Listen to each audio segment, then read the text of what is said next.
So Bismillah ar-Rahman ar-Rahim. A very good evening to everyone, or very good afternoon or night, because we're live streaming on Facebook as well, depending on where you're joining us from. My name is Dr. Nasser Ali, and I would like to welcome you all on behalf of Young Professional Society, YPS, to our series of webinars. Now, we've been organizing these webinars for several months now on a weekly basis. And the aim is to target young people, and that's those youngsters either in schools, in colleges, in universities, or who are in the early stages of their careers, and help them with personal and professional development and with their careers. And YPS has been focuses on three areas. Firstly, communication, leadership, and innovation. And we have a number of activities running that operate under these three pillars. And the webinars have been given by highly successful professionals who are working in different fields. For example, we've had scientists, surgeons, professors, politicians, lawyers, etc., who have given webinars and who have spoken about their profession. And I've given valuable advice to youngsters who are thinking about entering their fields. And you can actually see the recordings of all these webinars on our official YPS YouTube channel. So just go on the YouTube page and type Young Professional Society, and you'll be able to see all the recordings of all the webinars. Now, YPS has been working closely with STEM Matters. And STEM Matters is an organization that's based in the USA, a not-for-profit organization, and who are doing a fantastic work in teaching youngsters how to innovate and become more creative. And these webinars obviously have been on different topics and given by different professionals. And I'm pleased to see my colleague, Dr. Samir Iqbal from Texas, who's joined this webinar today. And he's doing an excellent job in leading this STEM Matters initiative. And if you want to find out more about YPS and what we're about and what we do, and if you want to become a member, then you're more than welcome to sort of visit our website, which is www.ypsociety.uk. And also, if you want to know more about STEM Matters, then you could go on their website, www.stemmatters.org. Now, today we are very fortunate to have with us a very important person and a high-profile practicing medical doctor, a GP. Dr. Amir Hannan is based in Manchester, and he practices here too for many years now. And he will actually share his knowledge and his experiences, and will speak about all you would want to know about being a GP, or everything that you would want to know about being a GP. And I believe that Dr. Amir Hannan is probably the third generation from his family who are medical doctors. I'm sure he will speak on this, yeah. So before I pass over to Dr. Amir Hannan, I would just like to sort of give you an overview of the format of the talk. So firstly, do bear in mind that we are live streaming on Facebook. So hopefully we'll be able to reach out to people from all parts of the world, and through STEM Matters, who are based in the US, and this webinar is being live streamed on STEM Matters Facebook page as well. So hopefully we'll be having some people from the US joining us as well. So Dr. Amir will speak for up to between 30 to 45 minutes or so, probably uninterrupted unless he wishes to interact. And then once he's finished, then hopefully we'll have some time for some questions, maybe 15 minutes or so. And if you've got any questions, and if you, especially the youngsters, if you've got any questions, please do type them in the chat box. And those people who are watching us on Facebook, please do in the comments box, please put your questions down. And at the end, Dr. Amir will be answering all your questions. So without further ado, I'll pass over to Dr. Amir Hannan. So thank you very much, Dr. Nasser Ali, and thank you very much to the Young Professional Society and STEM Matters for inviting me to come and speak today. And thank you for the introduction. For those of you that don't know, I am a full-time general practitioner working in a practice in Hyde in Tameside in Greater Manchester, here in the UK. I've been a general practitioner now for 20 years almost, and I have a number of roles, including being chair of the Association of Greater Manchester Local Medical Committees, and helping to deliver services within the local neighbourhood. But today I'm going to talk a little bit about becoming a GP and also widen it a little bit more for those who are students who are thinking about going into this noble profession of medicine. What does it mean? What does it require? What the challenges are around that, so that hopefully you'll be inspired, but also give you an opportunity to ask me questions about the job, the role, what it means, and where the future lies. I've got a disclaimer here. So I have received honorarium in the past for work I've done for Evergreen and EMIS. However, this presentation has been done without any input from anybody else. It's based on my own personal experience. Here's what I'm hopefully going to try and cover over the next 30 minutes or so. And it's, what are the challenges that we as doctors are facing currently here in the UK and perhaps more generally across the world? What did it mean to be a general practitioner? What are the entry requirements for someone who's completed their medical school training and wants to go into general practice? And again, those students who are sitting thinking, well, I'd like to be, first of all, just become a doctor, never mind thinking about becoming a general practitioner. It's useful for you to have some idea of where the future lies so that you can prepare for it, even when you're thinking about going into this profession. Perhaps a little bit about what we do as general practitioners. Some of the technology that we are currently using right inside my own practice. Of course, how can I not talk about COVID-19 and vaccinations in particular? So I'm going to be informing you today right up-to-date information around what we are doing to support patients as the vaccination starts. And then perhaps something around changing the mindset and moving towards this can-do attitude. And finish off finally with talking about perhaps where the future lies and where the next 20 years are likely to be, so that it inspires you to want to do what I did 20 years ago when I first started as a GP.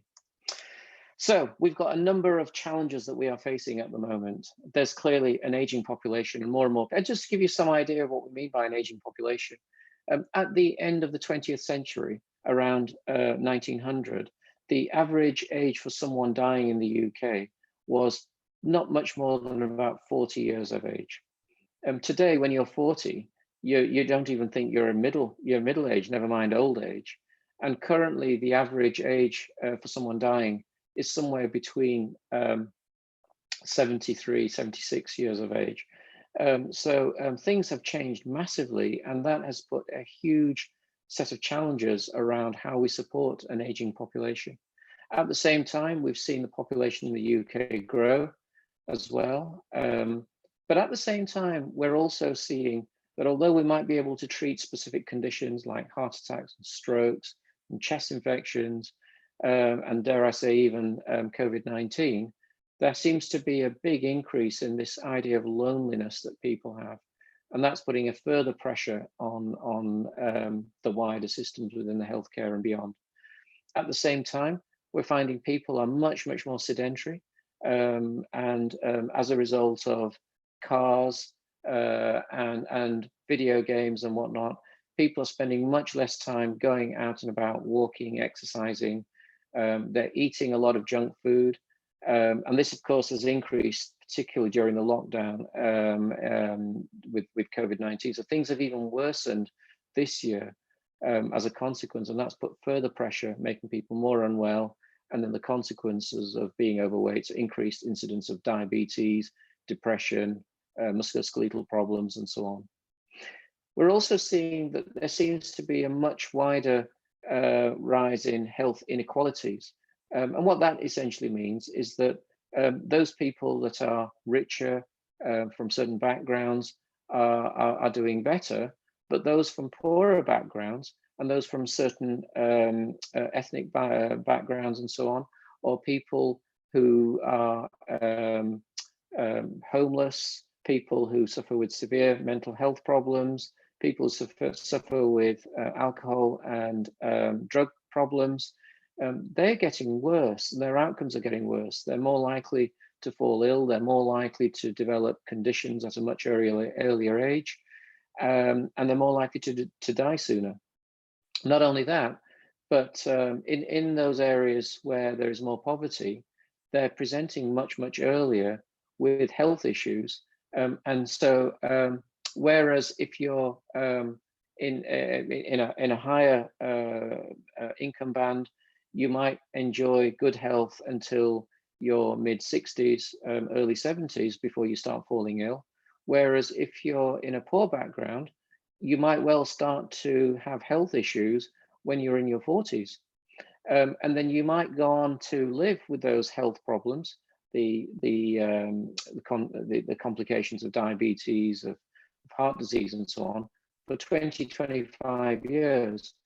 And if you think about the fact that you've reached adulthood at 20, you spend 20 years, your first 20 years developing those conditions, and then you spent 20, 25 years in ill health. It's not great. And then you die at the age of 60, 65, much earlier than everybody else. That is widening. And unfortunately, as a result of COVID-19, we've also seen that those are the very same people who are more likely to be affected by COVID-19 and more likely to die by, with COVID-19. So the health inequalities are widening, and that is how people then experience that when they see it themselves. There's a shortage of staff. We've heard a lot about the fact that there are simply not enough nurses and doctors. So at a time when the demand is going up, there's fewer people around to actually deliver the care needed. And then I've put in there poor health and social care funding. We know that there's not enough social care funding anyway, but I've also put in there brackets health funding. So although health funding has tried to be maintained by the government, many of us within healthcare feel that there's still not enough funding within healthcare, even though at the moment the pressure seems to be much more within social care. And social care, for those of you outside the UK, in case you're wondering what that means, it's things like care homes, nursing homes, residential homes, where people go to in order to get care if they're not able to look after themselves. In the UK, we have the National Health Service. So whilst healthcare is paid for by the taxpayer, free at the point of care, social care unfortunately isn't.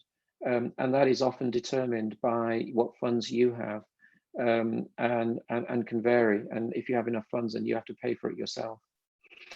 I've already talked about the huge impact that COVID-19 is having, and that's just put an added stress within the healthcare system and wider society. And it is about the wider society, because although we talk about the healthcare impact, we've seen on the high street lots and lots and lots of businesses go bust and become bankrupt.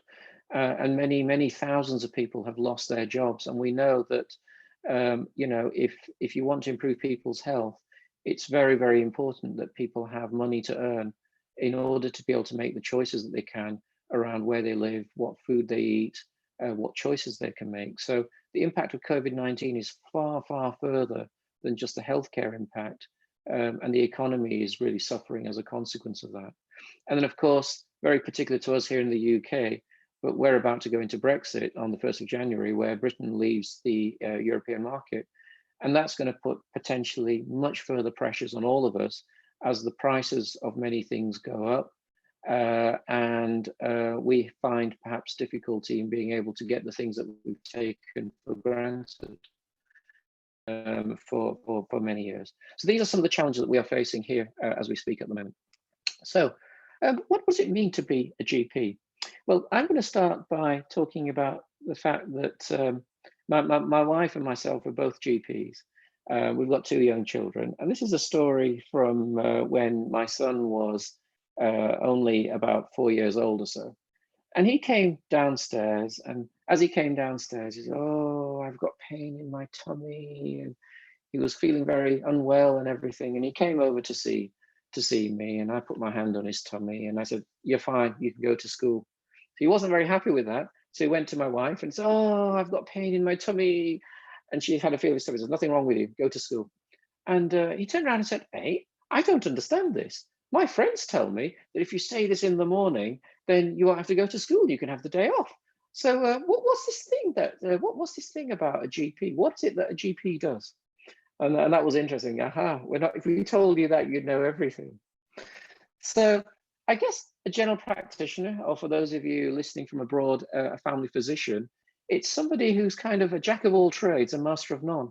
You're expected to know a little bit about everything. And to give you some idea, we talk about the fact that we look after people from cradle to grave. So from the moment you're born right through till the moment you die, we look after you and look after your care needs and try and support you as best as you can. In fact, that's not strictly speaking true either, because if you include conception, then that's before you're born. And if you think about end of life care and how we support the family after someone has died, then actually we go beyond that. And that's really quite challenging, because if we're expected to deal with everything and everything that comes through, it's not surprising that it can feel like I'm a jack of all trades and a master of none. However, I'd like to suggest that perhaps we are slightly different and that we're actually specialists in general practice. And this is a concept that the Royal College of General Practitioners and the British Medical Association have been talking about, and one that the General Medical Council, the body that actually approves whether you become a doctor or not, and whether you can go onto the specialist register to be recognized as a specialist, are recognizing. And here's a quote where Royal College of GPs, the British Medical Association, and the General Medical Council recognize that GPs are expert medical generalists and as such are specialists in general practice. And that may be a better way of thinking about it. And hopefully, as I present here, I'll hopefully start to share with you some of that specialism that we have and what we mean by that. But essentially, if you think about us as being family physicians that support people from cradle to grave and support their needs in a holistic manner, both medical, social, and psychological, to try and think about how we can support you in your care, that would be a good way of thinking about it. We are responsible here in the UK for your care whilst you're in the community, when you're at home. And interestingly, also whilst you're admitted into hospital, our responsibility does not go away. So if you have problems in the hospital, then your GP is there to support you and your needs. Okay, well, if that's what we're about, then how does one become a general practitioner? And I thought this was quite useful. This is Health Education England, and this is their essential criteria for anyone who wishes to apply to become a general practitioner. And in some ways, I think this is a really good way of thinking about all the different aspects that we are supposed to excel in if we want to become a GP. Well, clearly, clinical skills, our clinical knowledge and expertise is essential. If we are looking after you in the community and determining what to do for you and supporting your care needs, as well as then referring you onto the hospital for further care or other places, then you really do need to have a good, sound clinical knowledge and awareness to full investigations of problems. And when to refer and all those sorts of things. And that's just a given. Of course, that's huge. If that's absolutely everything that you need to know about everything, how do you do this? But this is the requirement. Your personal skills also are very, very important, because if you are going to help that patient, that family, or those people in that community, you've clearly got to be able to communicate. Perhaps not in this way like I'm doing, and not all my colleagues will be sitting on a Facebook talking about what they're doing. But nonetheless, it's very, very important in your own consulting room when you're talking to patients that you have the ability to be able to communicate the art of listening to what the patient is saying, being able to understand what they're saying, helping them to understand what the pros and cons are about whatever it is that's being suggested, and then working a way forwards. Conceptual thinking and problem solving, empathy and sensitivity, the ability to be able to be in that person's shoes and being able to think like they're thinking and be able to support them is incredibly important. We don't work in isolation, we work within a team, and our role has increased more and more in this concept of multidisciplinary team working. And so the ability to work as part of a team is clearly important. And of course, that does take a lot of the burden away, because you stop feeling as though you're the only person that can fix people, and actually you're part of a wider team. And so we work with a number of different healthcare professionals and social care professionals and others, including those in the voluntary sector, as we try and support people through whatever the problems they might be. Organization and planning is incredibly important, especially as many of us choose to then go on to management roles, where we're thinking about helping to support the healthcare system. And clearly that knowledge that we have from cradle to grave means it's incredibly valuable when we start thinking about how we deliver services across a population of people. Coping under pressure, well, this year has really been proven to show the kind of pressures that we are under, and how we can continue to deliver safe care despite having to make possibly 1,000 decisions in a day. And any one of those, if something goes wrong, we could get sued, or we could have a complaint against us. So clearly being able to cope under pressure is really, really important. And it's not just that pressure. We've also got the pressure of being able to use limited funds wisely, because it's not just a matter of just letting people have whatever they want. The money would very, very quickly dry up, and there wouldn't be enough to be able to deliver all the care we do. So we have a very important role in trying to maintain and try and deliver safe care within the confines of the resources that exist. And then our values: understand, respect, and demonstrate the values of the NHS, where everyone counts, improving lives, commitment to quality of care, respect and dignity, working together for patients, and doing this in a compassionate manner. That's incredibly important. I'm also co-chair of the Greater Manchester NHS Values Group. And one of the things that's really important is that the NHS is not for us doctors or chief executives or finance directors or managers. It's for the patients themselves, and that goes directly from the values of the NHS itself. Then there's probity, professional integrity, capacity to take responsibility for our own actions, which is really important, and demonstrating respect for all, and a commitment to the specialty itself, learning and personal development. Medicine is changing at such a fast pace at the moment. And again, you only need to look at what's been happening with COVID-19, which no one had even heard of back in 1st of January last year, when the Chinese first informed the WHO, the World Health Organization. And so all of us have had to learn about this new condition, what it means, and how we can support people. And that constant need for change, for learning all the time, is critical. So that gives you another way of looking at how what's required for general practice and what we need to do. So what is it that I do as a GP? Never mind what's the general thing. Well, here's a picture of me here and now. This is where I work. Things have changed massively since a year ago. And so I spend a lot of time in my practice. You can see there wearing my blues because I still do see patients face to face, but a lot of my work has now shifted so that I'm talking to patients over the telephone. I'm doing video consultations where the need arises, and trying to deliver care in a safe manner without necessarily needing to call patients in unless they need to come in. There has been some questions about whether GPs see patients or not. Well, I definitely do see patients, and probably on average, I see 2, 3, or 4 patients where it's necessary for me to actually see them face to face. But otherwise, a lot of it is now done over the telephone. And what kind of things am I doing? Well, I'm looking at things like how to prevent problems from arising in the first place.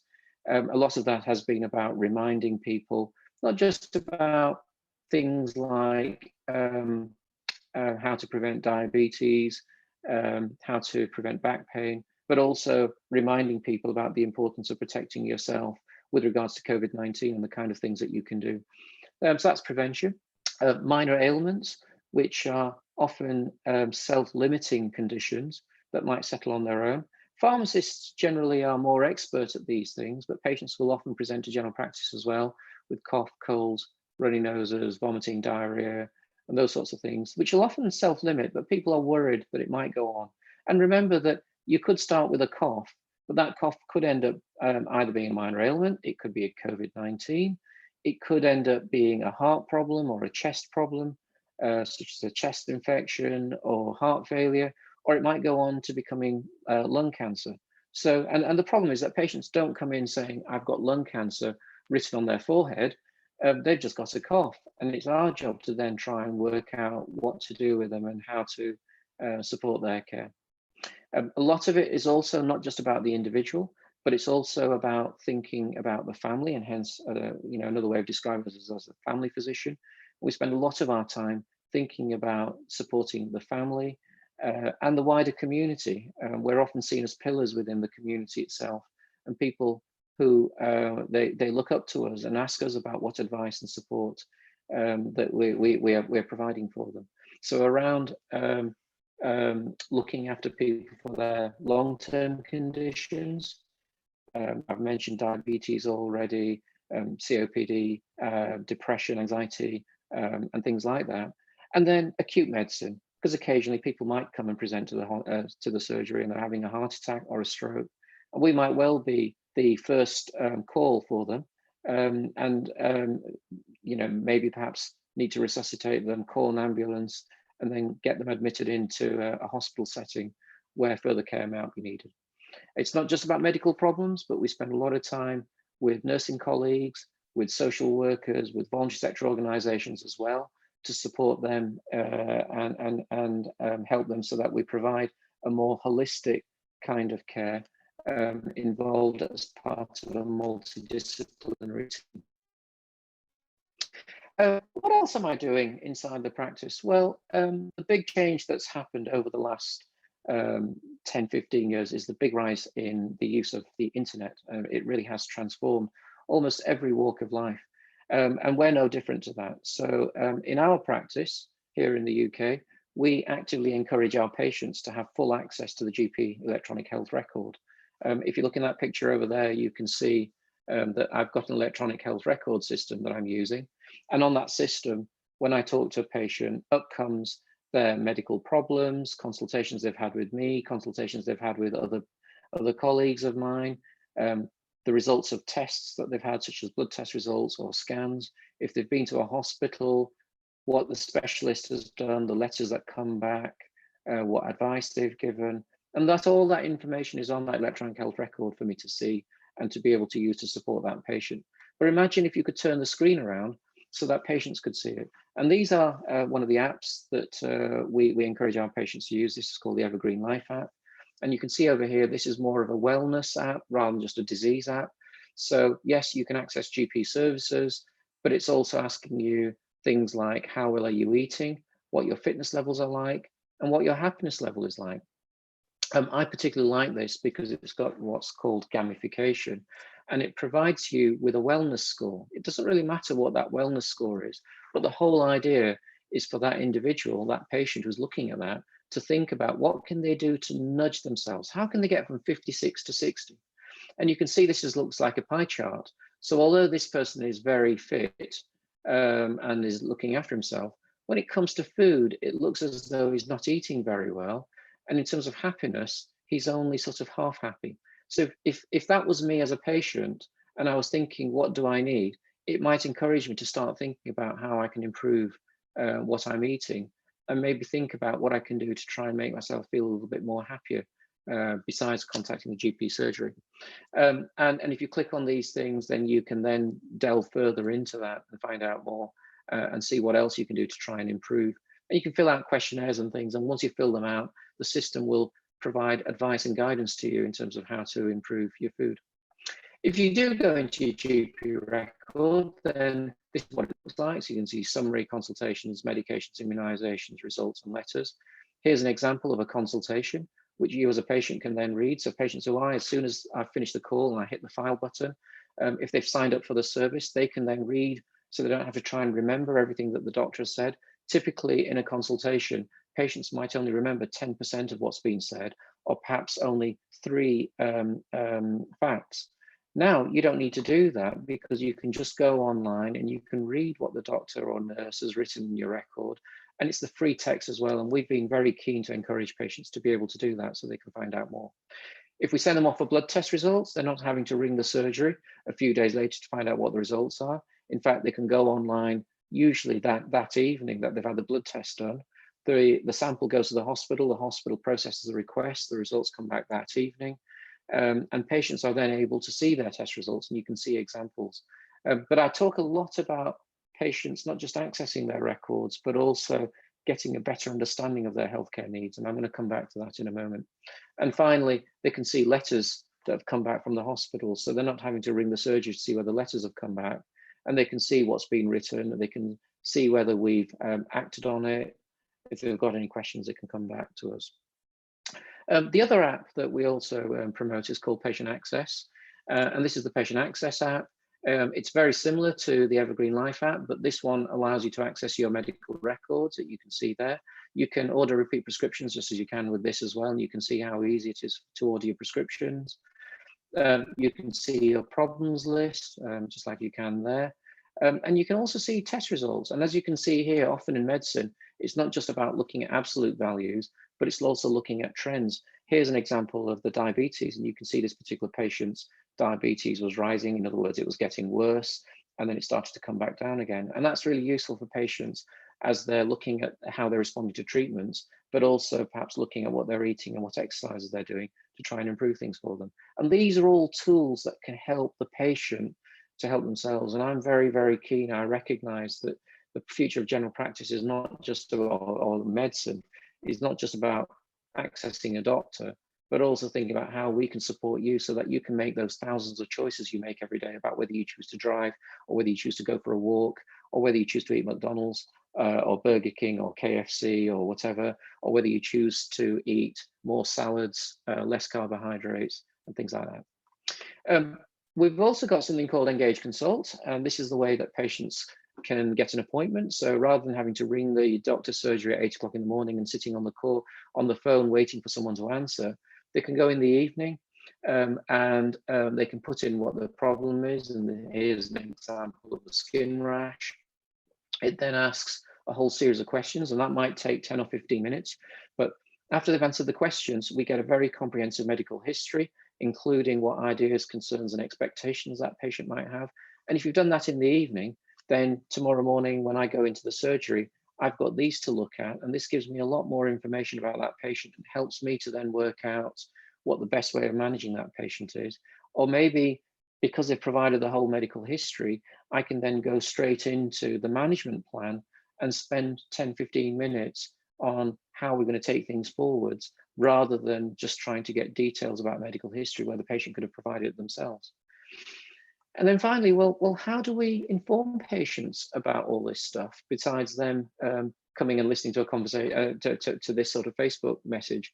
It'd be very, very hard if I had to do that with all our patients. So we've got something called MJOG, and MJOG is an advanced messaging system that we can send to patients, and it sends reminders to their phone about when appointments they might have, but also sends them messages. And I'm just going to give you a few examples of the kind of messages that patients can get having used MJOG.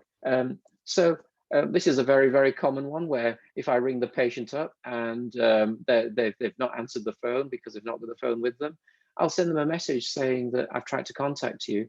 Can you please get back in touch with us? And you can see that if a message like this comes up, as opposed to a text message, you've got a picture of the doctor, it's saying failed call, it's saying, look, I've tried to contact you, I'm sorry we've missed you. You can get back in touch and contact the surgery, or you can go through Engage Consult.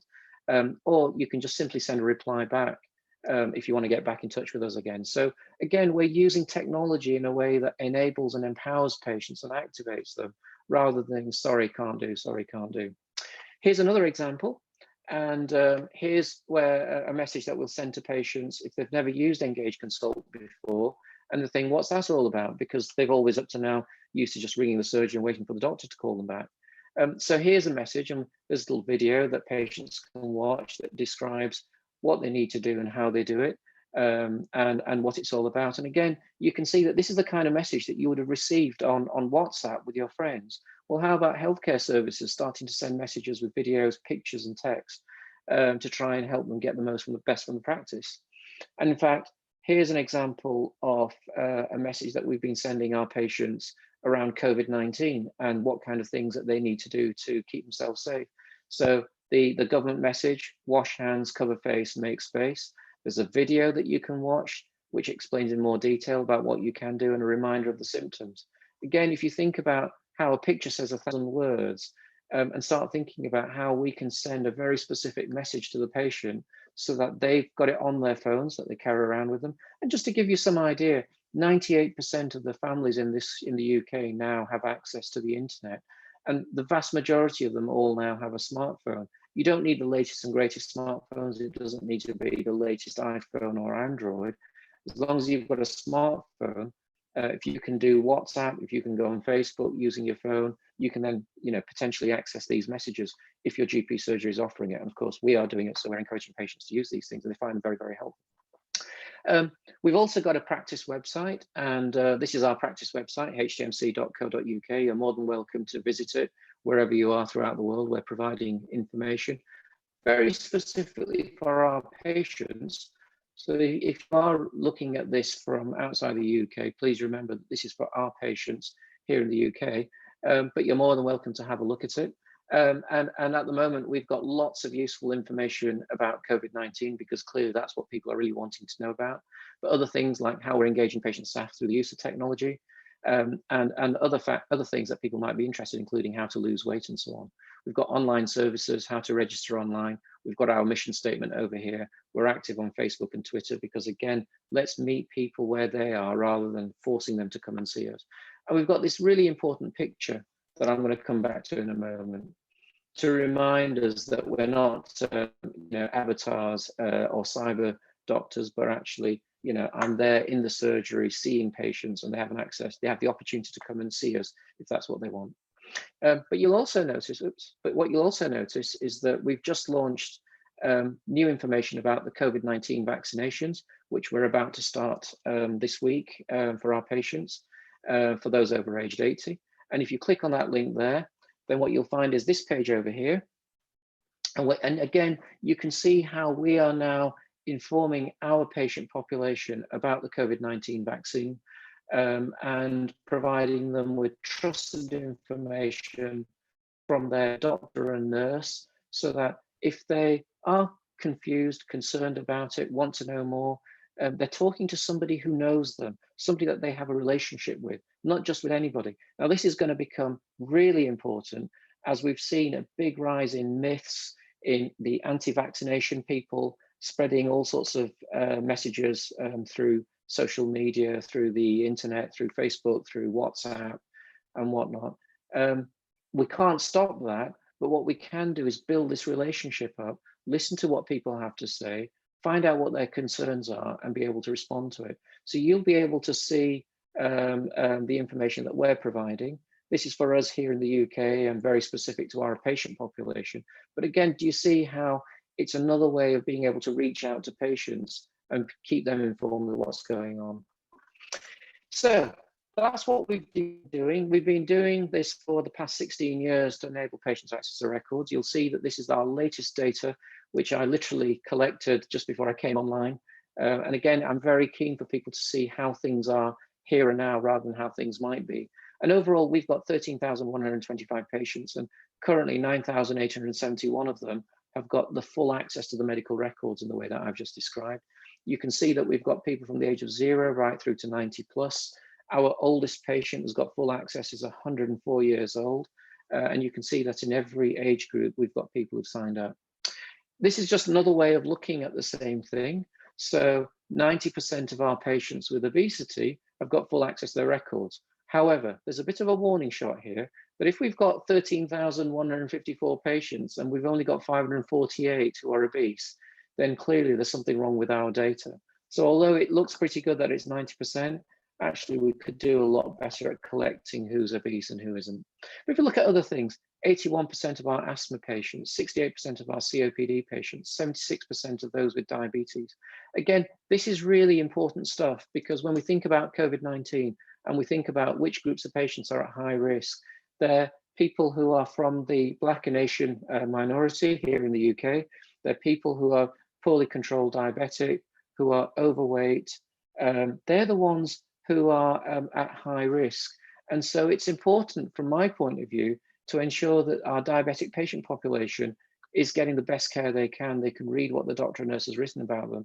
And I feel very strongly about the future of medicine is not going to be about me knowing it all, but about working with our patients, supporting their care. 75% of cancer patients, 81% of patients with anxiety, lots of anxiety and depression in the practice. You can see that. Look at how many have signed up so that they can read what the doctor and nurse has written about them. What about carers? What about heart disease? And then look at this, 100% of all our pregnant women currently, we don't always have this because sometimes people don't have the internet and things, but at the moment, every single one of our pregnant women has got full access. So they could be anywhere in the world. And if they fell ill and needed to access healthcare services, they'll be able to share the information that we've got on our computer systems. 63% of patients with learning disability. Again, that's demonstrating that this isn't just for those who are clever enough to do it. We're encouraging everyone.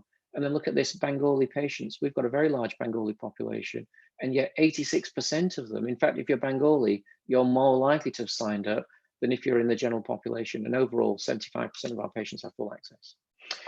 So in many ways, I think this is a really great quote from William Gibson. The future is here. It's just not evenly distributed.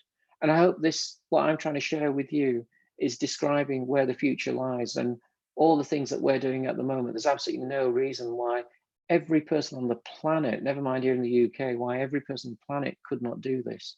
We can already see the numbers of people who signed up for Facebook. Well, if you've got Facebook, you should be able to access your records. But this picture is a really important picture because it's not about the technology. It's not about apps. Apps and websites will never sell themselves. It's about this relationship that exists between the clinician and the patient.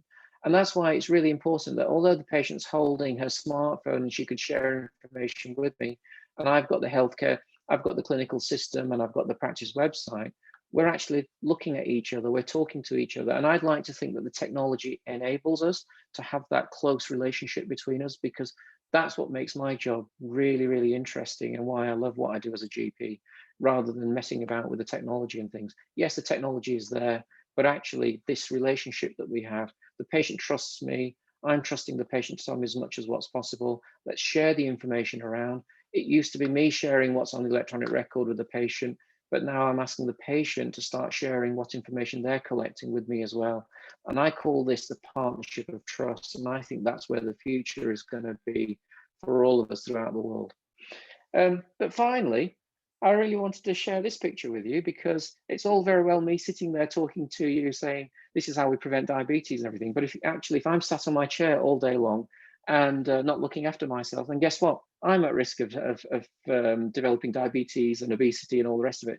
So I went out for a walk this morning with my wife, and here's a picture of me, only taken this morning, in a beautiful part of Manchester, walking around and looking after myself and getting my steps in as well. So it's also important that as GPs, as doctors, we don't sit there thinking we're going to help everybody else, but we need to look after ourselves too. So I talked about the challenges that we've got. Well, what about where we are at the moment? Well, actually, let's celebrate the fact that we've got an aging population and that our parents are living into the ripe old of 80s. Let's not see them as a burden, but as a fantastic opportunity to say this is a great success. And all right, there's an increasing general population, but then there's an opportunity for that population to be able to do a lot more for themselves in the way that I've described. And instead of sort of leaving people so that they're feeling really lonely, thinking about how can we connect people together. We have an amazing opportunity as GPs, because we meet so many different people, and start to help them to see how they could link up with other people in the community and support each other and become less lonely. Perhaps encouraging people to go walking more. I mean, I spend a lot of my time where I live talking with my neighbors and friends and people like that, inviting them to go on walks with us, so that hopefully it can help to reduce not just my own diabetes and obesity, but theirs too, and thinking about changing what they eat. And then in terms of the wider health inequalities, those people that aren't going to get there, those Bengali patients, if I'd left them where they were, or people with learning disabilities, they were least likely to sign up for online services. But actually, we know that if you put the right level of support and help and care into them, you can make a massive difference. In fact, I'd turn around and say that many of my colleagues in the NHS itself are probably the ones who now need protecting and supporting, because they're so busy helping everybody else. They're the ones who are now being left behind. And then in terms of staff shortages, well, okay, there is a shortage of nurses and doctors, and there isn't a magic tree to suddenly create a whole load more doctors and nurses. But how about individuals and families and helping them to be able to do a lot more? So I will often encourage patients to get a blood pressure machine themselves. They don't need a doctor or a nurse to check their blood pressure. They can check it themselves. They can measure their weight themselves. They can check their peak flows. They can learn about how to stop smoking. And be directed to support mechanisms that they can do themselves. So how about them becoming doctors in their own right and helping to support and help each other? And then the poor health and social care funding. Well, whatever money we have, it's never going to be enough, which is why it's really important that we build this partnership working. And that's why, I'm so thankful to Dr. Nasser Ali and the Young Professionals Society to help to say, well, how can you help us in healthcare, in the NHS, so that we can start this idea of co-production where we both work together towards a common goal. And then COVID-19, for all the bad things it's forced us to change the way we work in the sense of remote working, using the internet technologies more, people learning more about how they can look after themselves in ways that they weren't able to do before. And I think there's a great opportunity where people for the first time realize that they can help themselves. You've got much better chance of looking after yourself than I could ever do. And then Brexit, sure, it's going to be a big pressure, but you know what? Brexit's going to end on the 1st of January and a new dawn begins. And I think it's an amazing opportunity, not just for us in the UK, but I think for those in Europe and far further afield, to see the new paradigm and see it as an opportunity for change. And so have this can-do attitude and not just sit there thinking about problems that we're facing. So where does the future lie? Well, I think it is a lot more about people taking much more personal responsibility for themselves rather than depending on others to do it for them. I'm a strong believer in families helping families. And if you think about those Bengali patients or those patients with learning disability, often it's been their families who've been able to help them in the way that I described earlier. There is going to be a lot more personalized care, which is about thinking how can we target treatments for patients in a very personalized way. And I'm thinking there about genetic treatments that are coming. We already know that with regard to COVID-19, that there seems to be some association with people's DNA. So we may well find that there are future treatments that are specifically targeted to people with certain DNA anomalies. But as I said to you before, it's not just about targeting for genetic treatments, but it's also about supporting people to be able to look after themselves as well. Digital technology definitely does enable, but please remember that not everyone is on the internet or has access to smartphones and things, and it can very easily disable people. In my own mind, I think if 80% of the population is able to use the digital technologies, then that frees me up for the 20% who can't, so that I can try and support them as best as I can, whilst knowing that those who are looking after themselves are always going to be able to get the best care. Of course, there may well be unintended consequences as a result of the changes that are happening, and our role as GPs is to identify those unintended consequences and then try and flag them up either at an individual level or at a system level in the way that I described. But these relationships that we have are key, and this idea of this partnership of trust between patient and clinician, I think, is critical. The basic fundamental building block of healthcare is not about what you can do on a computer system or a website. It's that relationship that exists between a patient and a clinician, wherever you choose to practice, whether it's in a hospital or as a GP or whatever it might be. And I think if you can hold on to that relationship, then that will help you as you move forwards. And to enable that to happen, it's recognizing that, yes, patients can do things on their own, just as doctors can. And as long as the patients are able to safely do what they can, then that's great. But there is going to come a point when we're all going to die. And at some point, we can't just continue to self-care. And so when that person shouts help, that's when I need to step in and support that individual and hold their hand and bring them in and support them. And then we can all work together. We can try and get them back online again. And if they're happy, they can then go back and continue to manage as they are doing. And if things are getting worse, then we provide extra support for them. So this idea of interdependency is absolutely key. But you are the master of your destiny right now, right as we speak. And so it's really important that you don't just listen to this talk and think that was a great talk and walk away, but think about what can you do here and now to make a difference.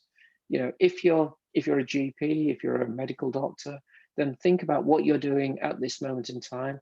And could you do some of the things that we're doing? Actually, I'm interested in a lot more in what you're doing. So if there's things that you're doing that I don't know anything about, please get back in touch with me so that I can learn as well. And again, that idea of interdependency. And if you're not doing this, or you haven't got access to it, then start to raise awareness and maybe ask questions about how your practice might be able to do these things, and start to imagine a world where this becomes the norm and not the exception. Thank you very much. Okay, thank you very much, Dr. Amir Hannan, for an excellent presentation. We do have some questions. If you've got any questions, please do type them in the chat box. Let me just go over to the chat box. I think we have a youngster here who's asking what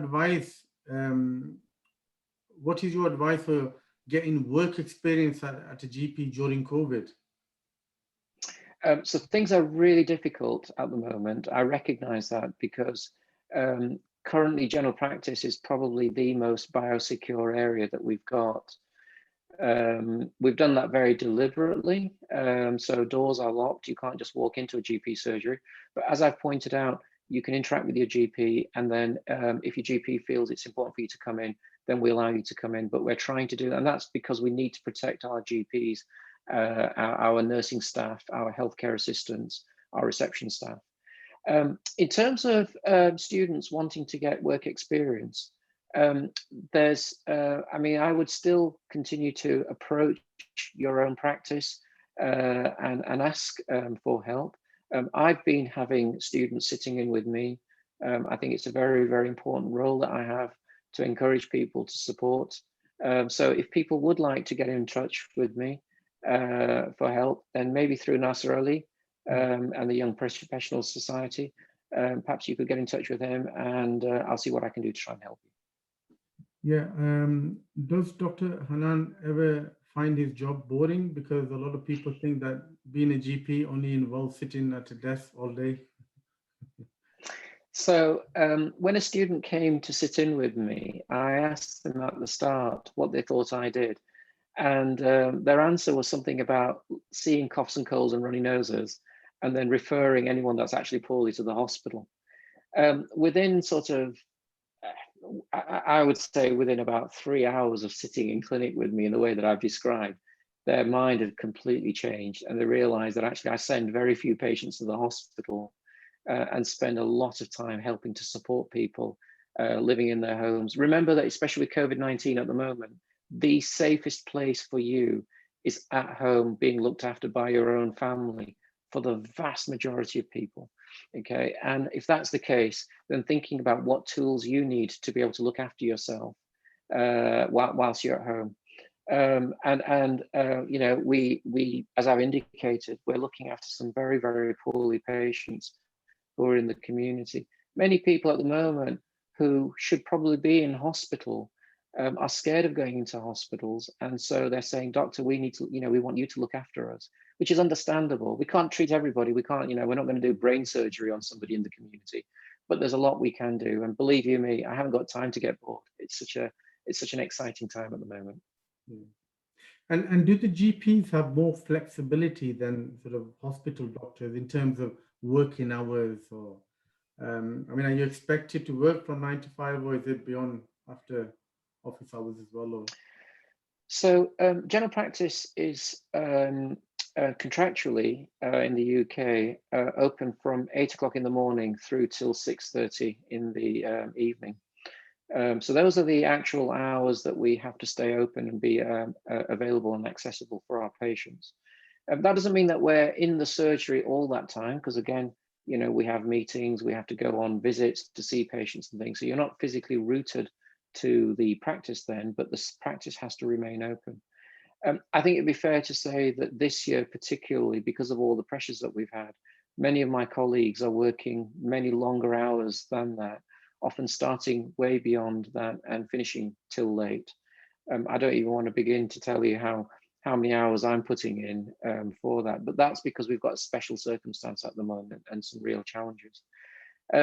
You can control that. So as a GP, you could choose to become a locum, in which case you've got fixed hours and you can choose what days you want to work. And then because we provide general practice services throughout the day, 24 hours a day, 7 days a week, 365 days a year, there are GPs at this very moment in time who are working in out of hours service providing GP care.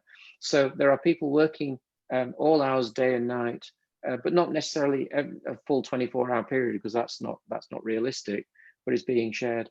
And that's true in hospitals as well. So in hospitals, you've got A&E departments that are working 24 hours. You've got surgeons who are operating on life-threatening patients through the middle of the night, but they're not working all the time and they're doing shift work. I think it'd be fair to say that in general practice, the core hours are about routine care and prevention and not necessarily acute care or emergency care. And so you can choose what hours you work and have that flexibility. And that often is an attraction for people who choose to want to go into general practice. Okay, yeah, we have a question here from Poland. Thank you very much for an excellent presentation. I was wondering how many years would it take for a medical student to become a GP after their uni course? So if you, as soon as you finish medicine, so the medical school degree in the UK for most people is 5 years. Sometimes it might be 6 years if you choose to do a BSc. So that's your core once you go into medicine. Once you come out, you have what's called the FY1 and FY2, which is 2 years of general training. And then after that, you then choose which specialty you want to go into. And if you choose to go into general practice, then you have a 5 years of further training beyond that. So ST1, ST2, ST3, ST4, and ST5, that's specialist training. So that really means 5 years in medical school, 2 years as a generalist, and another 5 years before you become a GP. And you can imagine that you really need that time, because at the end of it, you're going to be responsible for that patient from cradle to grave. And it's amazing how that time passes very, very quickly as you learn the tools of the trade. Yeah, and how do you keep motivated? You know, is every day a different day? I mean, we've had some lawyers in that who've come in, we've interviewed and that, and they say it's a very stressful profession. What would you say, you know, being a GP? Yeah, it's an incredibly stressful job, and the stress that my colleagues are facing at the moment is unbelievable. Pressures are going up. I mentioned the hours that people are working are getting longer and longer, and it feels as though it's out of control in many regards. General practice has other pressures because we spend a lot of our time dealing with the unknown. Yes, we can arrange CT scans and MR scans and blood tests, but a lot of our work is not really about those things. It's about trying to help the patients whilst they're right in front of you. And so you have to be the kind of person who is happy to operate in what I would call uncertainty. I gave the example of you've got a cough, and that cough might be because it's just a sore throat. It might be COVID-19. It might be a chest infection. It might be heart failure. It might be the first signs of lung cancer, or or it might be a nervous cough. It might be a mental health issue. And as a general practitioner, you're the first point of call to try and work out what you're going to do. Now, clearly, if someone's got a cough that turns out to be lung cancer and you choose to refer them to a psychiatrist because you think they're suffering with anxiety, they're not going to do very well. And similarly, if you think it's a chest infection or a heart failure when actually it's COVID-19, then that's bad news as well. So we have to learn on how to manage that uncertainty. For me, I am feeling I love my job. I come to work excited about going into work. Every single day is completely different. I'm fortunate enough, again, as a GP, yes, I'll see patients who are poorly, but I'll also see people who've just found out they're pregnant, for instance, and they're so excited about the first baby that they're going to be having. And so you know, being there with them, seeing the baby when the baby is born and doing the 8-week baby check, and making sure the baby's okay and mother's fine and dad's fine and all those sorts of things. You know, that's a very, very exciting part of our jobs. Yes, I get involved in management stuff, and some people find that part really exciting. For me, it's seeing patients, it's delivering care. You don't always get it right. Yes, you get complaints. That's just the nature of the beast, if you like. But the vast majority of time, my patients are coming back to me, thanking me for what we're doing and making a difference. And if I give you an example of that, there was a patient who rang up this week who wanted to know about the vaccination, the COVID-19 vaccination. And she'd heard the positives that were out there, but she'd also heard the negative views that some of the anti-vaxxers had been saying. And she was a bit confused about what to give. And she had a chat with me, and I explained what some of the views were around that, and to start to think about what it means for her and her loved ones and what she'll be able to do. And if you get the vaccination, that at Christmas you can go and visit your family and feel a lot more safer. And that was able to help her to say, yes, Dr. Hannan, I think you're right, I will go for the vaccination. And the consequence of that was that she felt that she'd made an informed decision, and it was for her to make. I think that's the important thing, is it's not for me to make. All we can do is help people, support them. And I felt great about that, because I know that she'd made a decision and I'd supported her in that, but it was her decision to make. And it's those little things that make a difference. Yeah. Okay. So how much emphasis do you put on educating your patients, yeah, about prevention rather than just curing them? Nelson Mandela made a wonderful quote saying, education is the most powerful weapon which you can use to change the world. I've actually got it on our website, and I often point patients to that. And I make the point, Nelson Mandela did not say your doctor is the most important weapon. He didn't say a doctor's appointment is the most important weapon. He said education is the most powerful weapon which you can use to change the world. And one of the things I've learned over the last 20 years as a GP is that when you help to educate patients so that they can make more informed decisions that are right for them, they usually get better outcomes and they feel much better about it. And so for me, education, I mean, at the end of the day, I've only become a doctor as a result of the education that I had, that my parents encouraged me to take on board. And so for me, that quote is really important. Whatever walk of life you go into, whether you choose to become a doctor, whether you choose to become a GP, or whether you choose to do something else, it really doesn't matter. Whatever you do, be the best you can be. Recognize what skills and abilities you have and use them in a way that can help you. There's a lovely quote from Socrates from when it was 200 BC, when he turned around and said, there's a doctor inside each and every one of us. I wholeheartedly agree about that.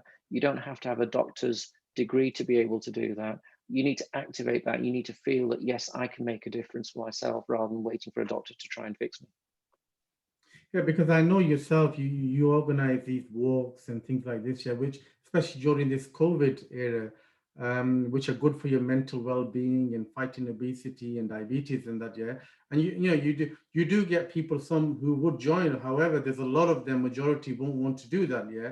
They'll rather sort of go to the GP and say, oh, can you give me some tablets and I'll take them for my diabetes or my blood pressure or so. It's very, very difficult to get people to actually try to be a bit careful to prevent such things from happening.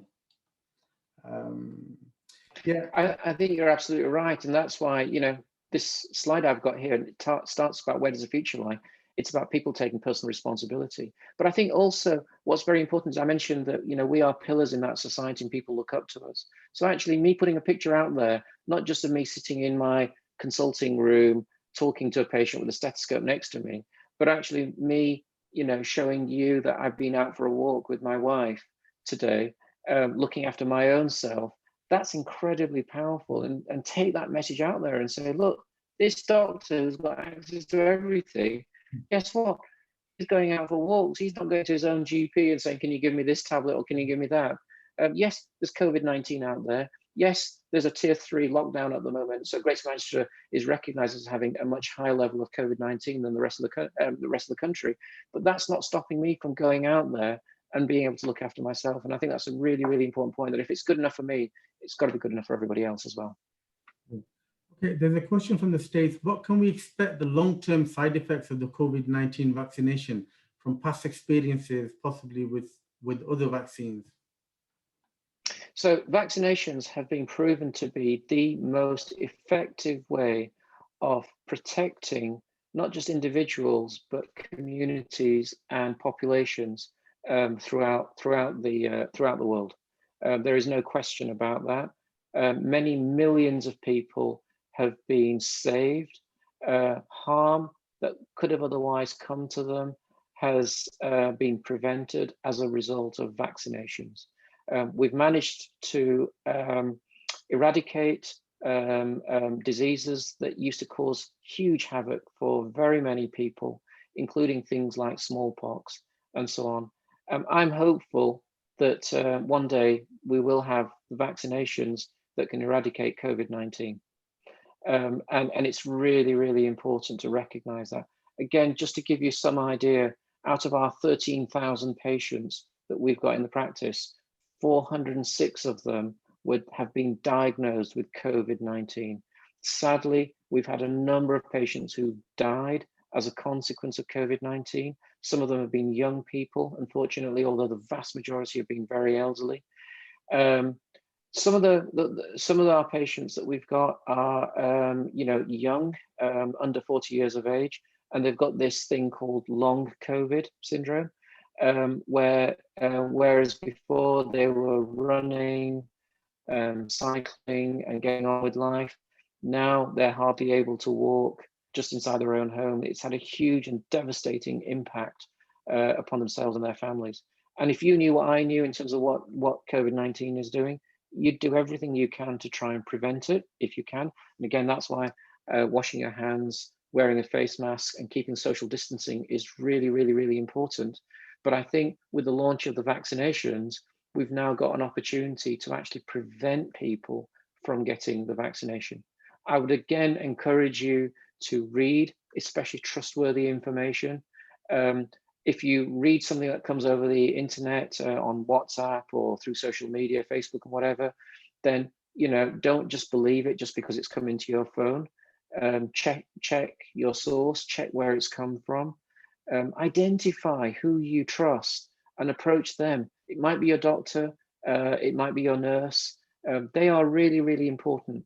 Don't just believe whatever comes on your phone. As far as I'm concerned, I feel very, very strongly about this because I've seen the devastating consequences of what COVID-19 has done. And yes, there are risks with the vaccination. Some of those risks, we don't know what they're going to be like.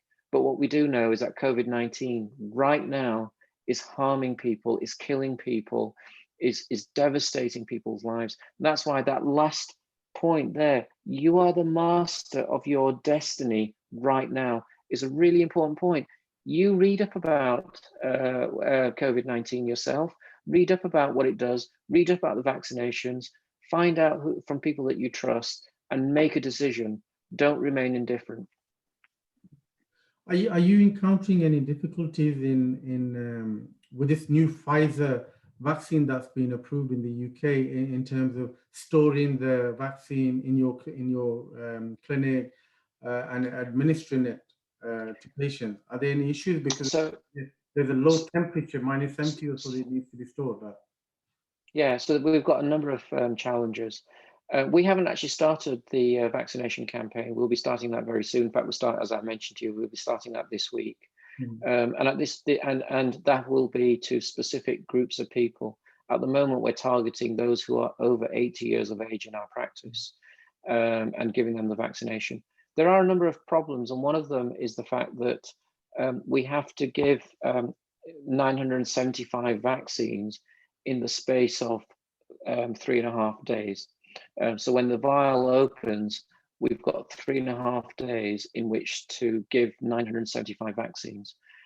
We know that 2 people ended up with anaphylaxis and needed to be resuscitated. And so the consequence of that is that after you've had your vaccination, it's important that you are observed for 15 minutes to make sure that you're okay and that you're not going to have this anaphylaxis reaction. Fortunately, that's incredibly rare. And again, to support people out there who are confused and worried about these things, thousands of people have now been given the vaccine right around the country. And what we know about is the 2 people that have had the anaphylaxis. That gives you some idea that it's still a very, very, very low risk. Actually, the more common things that people may find is when they have the injection in their upper arm, it'll be a little bit of pain there. There could be a little bit of swelling, a little bit of redness. You might get flu-like symptoms for a couple of days. You might feel a little bit tired and weak, but that's a very, very small cost for the benefit of then knowing that you are vaccinated against the COVID-19, and it's somewhere like 95% effective. That would be very, very reassuring. Yeah, on the subject of vaccines, COVID vaccines. So we've got in the UK, the Pfizer one's been approved, and I think it's been approved in the US as well. But then, hopefully we'll have this Oxford vaccine, and there's that Moderna one. Now, some of the people, obviously, we just some of your patients will have the Pfizer one or the Oxford one. Does it really matter which one they have? Obviously, effective efficiencies are sort of what, 90, around 95% effective, most of them, but obviously they're a bit different from each other. So the real challenge here is the fact that we've got a population around the world of 7.1 billion people. And although I'm a GP here in the UK, I'm also chairman of the World Health Innovation Summit, which is operating globally in 5 different continents throughout the world. Again, my values are for everybody, not just for the lucky few. And we know that vaccines are being made available for the richer countries, Europe, the UK, America. But what about places like Pakistan? What about the Far East? You know, what about the poorer countries in Africa? We need to look after them as well. And I know that there's been a commitment to provide vaccinations for them. Even in this country, there won't be enough vaccine for everybody to be able to just have the Pfizer one.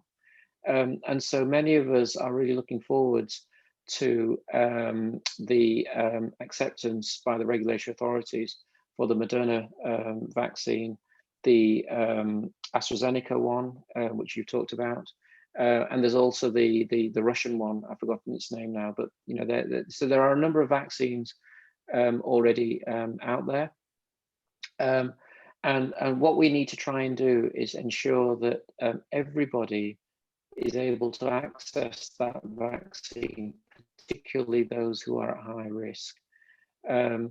It's important to let the health authorities who are determining what's best for their population to give the vaccines. One of the important messages is that the Pfizer vaccine, as well as the AstraZeneca one and the Moderna one, do not have any porcine in it. No, it's not got any pork derivative in it. Because I'm aware that particularly in Muslim communities, people are saying, well, I don't want this vaccine because it's got animal products in it. Well, it doesn't. So that should not be a reason for people not to use it. I'm sure there will be other things that people will come out with. But again, what's important is that you talk to your doctor, you talk to your nurse about any concerns that you have. We have a conversation and let the health authorities determine what's the best vaccine for you. And it's important that, you know, as you mentioned, that it's important that, you know, this vaccine reaches everyone, you know, because COVID, is, everyone around the world is affected by that. And we're in a kind of a situation where, you know, you're only safe if everyone else is safe, you know? Correct. Yeah, there's no such thing as herd immunity if here in the UK we've all got it, but actually the rest of the world doesn't. And so I'm very aware of the fact that conversations are happening to try and ensure that everyone throughout the world is able to access those vaccines and we get them out to those that need it. Okay, just 1 or 2 questions. I think we've got Councillor Shaukat Ali who's asked, can one get COVID more than once? And if this is the case, is it more dangerous for that individual who has had COVID-19 before? So there are lots of questions about COVID-19, whether you can or you can't get it. As far as I'm aware, I think you can get it again. There's no reason why you can't. Questions are also being raised about the vaccine, by the way, because what we don't know is how long it lasts for and whether you just need, you know, the 2 vaccines 21 days apart.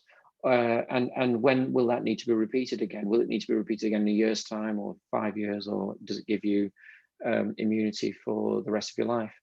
And again, these are some of the questions that researchers and whatnot will need to answer and come back to us. Remember, the vaccine is not 100% effective. So just because you've had the vaccination doesn't mean that you are now completely safe, which is why that social distancing, wearing the face mask and washing your hands still needs to continue even after you've had the vaccination. How long do you reckon it'll take before we, 6 months or 8 months before we could sort of return back to some form of normality? Well, I mean, at the moment we're in the grips of the biggest vaccination program the NHS has ever done in its life.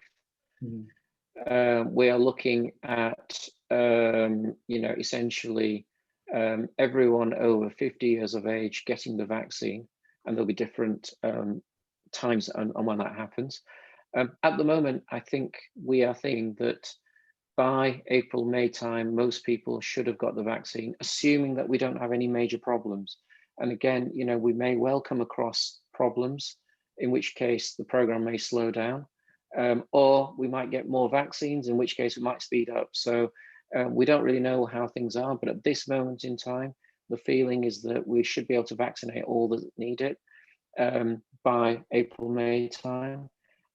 We won't be protected by then, but I'm hoping that come July next year that there will be a greater sense of normality. As far as healthcare is concerned, remember the impact of COVID-19 isn't just on people's health, it's devastated the economy with lots of people who've lost their jobs and things. And really what I'm interested, as a GP, it's not just about saying that I've sorted your back pain out or your depression out. What I really want to know is that you've got a job, you're earning money again, you're looking after yourself and your family. And that's going to take longer than. Yeah. Okay, final point, that app you were showing, is that for your surgery, your patients, or is it for anybody can sort of download and? What's available at the moment is these two apps. So the top one's called Evergreen Life PHR that you can download from the App Store or the Play Store. And the one below it is called Patient Access. Both those apps are freely available here in the UK.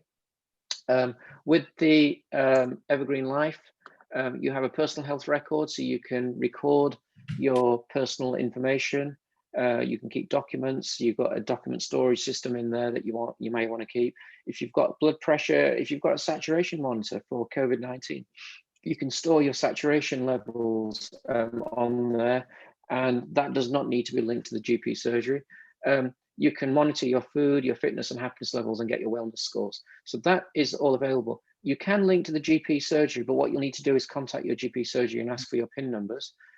They will then provide you with information. So you've got summary information, medications, immunizations and results. Letters and consultations may not be available by your GP practice at the moment, but you will be able to see results. As far as patient access is concerned, again, the same applies. So you can see problems, test results, immunizations, you can order your repeat prescriptions and things. And one of the things I forgot to say is that with patient access, you also have the ability to have proxy access, so you can do it on behalf of your parents or your children, as long as you've been given consent to be able to do so. So Evergreen Life, PHR, and patient access are both freely available for anyone to download here in the UK. Okay, thank you very much, Dr. Amir Hannan, for an excellent presentation. And I'm sure a lot of the people who've been watching, especially those youngsters and also the parents, have found this very, very informative, very useful. Thank you very much to those people who were joining us on Facebook live stream. And Dr. Amir Hannan has, even in the past, just before I remember, the lockdown in March time, Dr. Amir Hannan invited him and he came and he gave a talk on coronavirus, which I think is still available on his website. So you could go and see that on the COVID-19. And today's talk, he's talking about. It's just there. Right? It's just there. So if you go onto the practice website, htmc.co.uk, if you click here on that first link, click here to learn about coronavirus and how you can protect yourself and your loved ones, you'll find a link to the video of the talk that I gave back in March around what coronavirus is and everything you need to know about it. Okay. Okay, then once again, thank you very much everyone for joining today. And again, this recording of this webinar will upload on our YPS YouTube channel. So we'll be sending out more information about our future webinars. Hopefully next week we have some more webinars. So thank you very much. And thank you, Dr. Amir Hannan, for your time and for thank you very much. Presentation. Thank you very much. Keep safe. Thank you very much. Thank you, Dr. Hannan. Bye. Assalamu alaikum. Alaikum assalam.